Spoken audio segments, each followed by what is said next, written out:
I want to set things up in their proper historical context. Much has been made of President Trump being just the third president in our nation's history to be impeached. The president himself has said it's a horrible thing to have happen.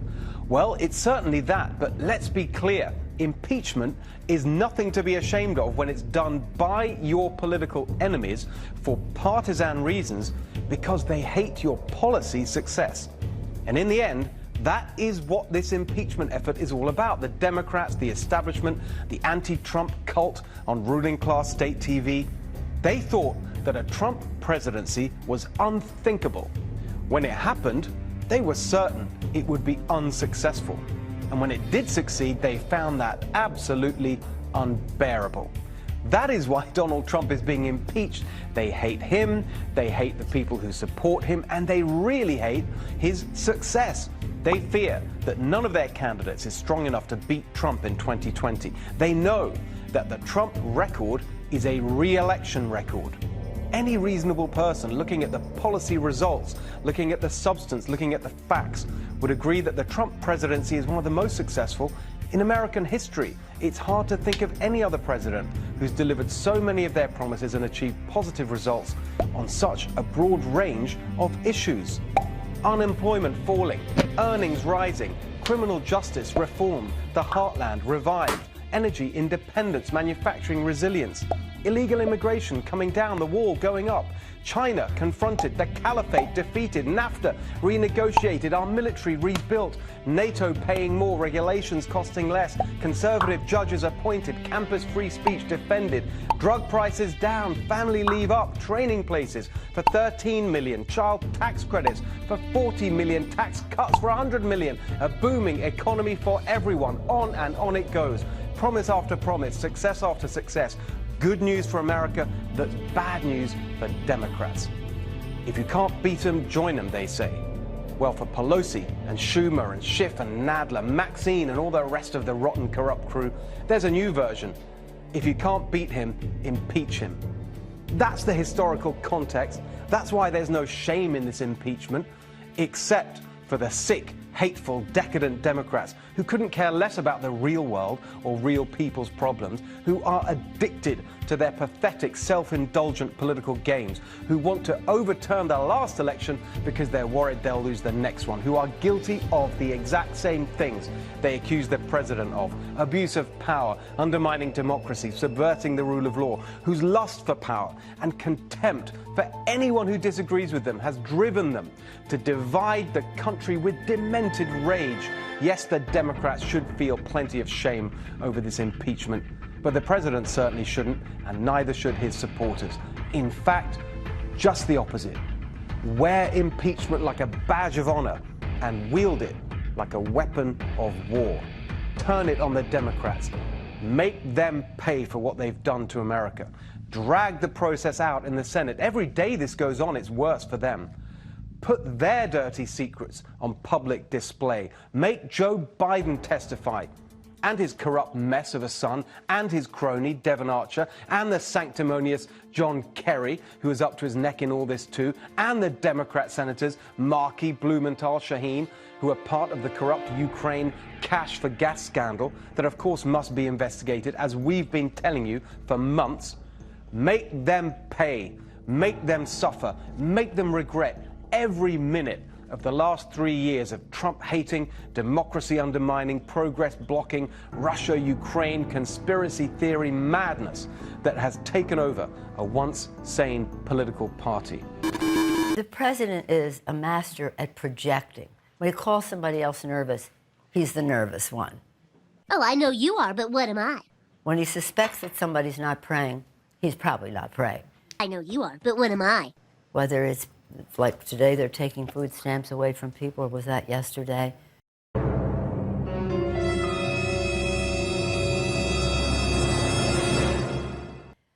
And so when the president is saying, well, the Ukrainians actually did it, you know, their conspiracy theory and the rest, that has to be stopped.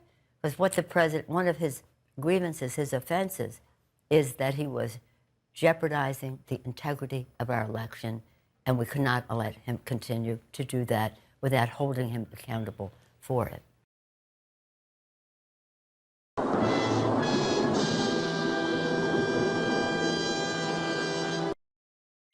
Tonight, House Speaker Nancy Pelosi escalating her war of words against the president. Politico reporting that during a meeting Tuesday, she was pressed by Judiciary Committee Chairman Jerry Nadler to start impeachment proceedings.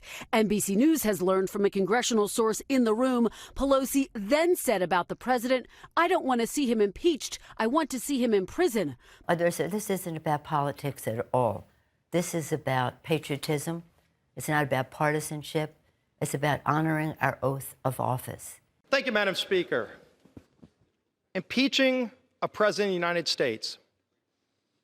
This isn't about some solemn duty tonight. Let's talk about what this is really about. This has been about a political vendetta. A political vendetta that didn't just start with the Zelensky call. It started long before that. Just listen to some of the quotes from Democrats in this chamber. Speaker Pelosi, quote, "It's been going on for 22 months, 2.5 years actually. We cannot accept a second term for Donald Trump. What's more serious is that he can't win. This isn't about some crime that was committed. It's about fear that he might win re-election. That's not why you impeach a president."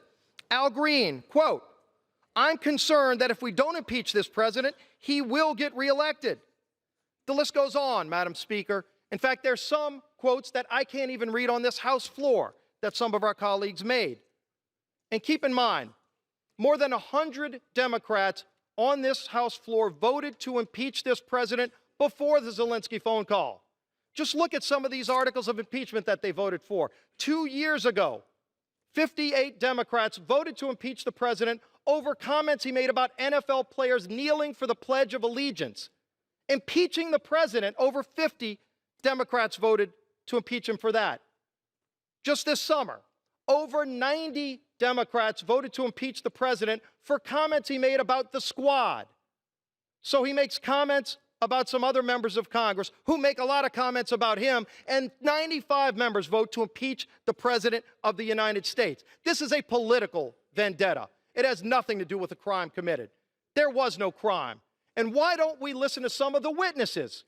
Obviously, we weren't able to call all the witnesses we wanted, but there were witnesses. In fact, Gordon Sondland, U.S. Ambassador to the European Union, he's mentioned over 600 times in the Schiff report. He was their star witness. And what did he say when asked? Quote, "Did President Trump ever tell you personally about any preconditions for anything?" His answer, no. Any preconditions for the aid to be released? No. Any preconditions for a White House meeting? Under oath he testified, no. Abuse of power. Let's talk about that article of impeachment, Madam Speaker. George Washington law professor Turley, who admitted under oath that he voted against Donald Trump, spoke to this claim of abuse of power. In fact, he said, quote, "If you make a high crime and misdemeanor out of going to the courts, it is an abuse of power. It's your abuse of power. You are doing precisely what you are criticizing the president of doing. Abuse of power." There's a House rule, Madam Speaker, that requires, not allows, but requires that the minority get a day of hearing, which we asked for multiple times. They broke this rule. They didn't allow us to have a minority day of hearing. They didn't want to hear the facts about this case because it was never about the facts, because there was no crime. It is about a personal political vendetta. Now let's talk about obstruction of Congress as they make up these terms to impeach a president because they didn't find a crime, and they were looking. It's been an impeachment in search of a crime. But they talk about obstruction of Congress and saying the president defied subpoenas, subpoena after subpoena. Let's go through the departments. The Department of State they subpoenaed. Do you know that literally just 4 days after the subpoena, the Secretary of State himself responded to your subpoena? The Department of Defense, a week later, responded to the subpoena. The Department of Energy responded to the subpoena. We can go on and on with all of these agencies. That's an abuse of power. That's an obstruction of Congress, responding to your subpoena. That's what they did. They responded. You might not have liked the answer, but that's not the way this works. You don't impeach a president because you don't like his foreign policy, as so many of those foreign policy experts came and testified. But this isn't just about Donald Trump. They don't just hate Donald Trump, Madam Speaker. They hate the 63 million Americans who voted for this president, the forgotten men and women of this country who have been left behind, Madam Speaker.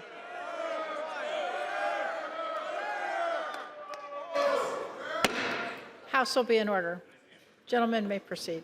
Thank you, Madam Speaker. It's those forgotten men and women of this country that Washington had left behind. And what's this president doing for them? He's delivering for them. 600 jobs in Pennsylvania, 1,000 jobs, workers in Mingo Junction, Ohio, $750 million investment for 600 new jobs across this country. Detroit News, Chrysler, 6,500 new jobs. That's what this president is doing to deliver for those men and women of this country who had been left behind. It's about time somebody stands up for him, and President Trump is.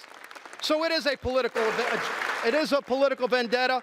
But if they're going to go through with this, Madam Speaker, impeachment will not just be a stain on this Democrat majority. Impeachment will be their legacy. Members are reminded to address their remarks to the chair.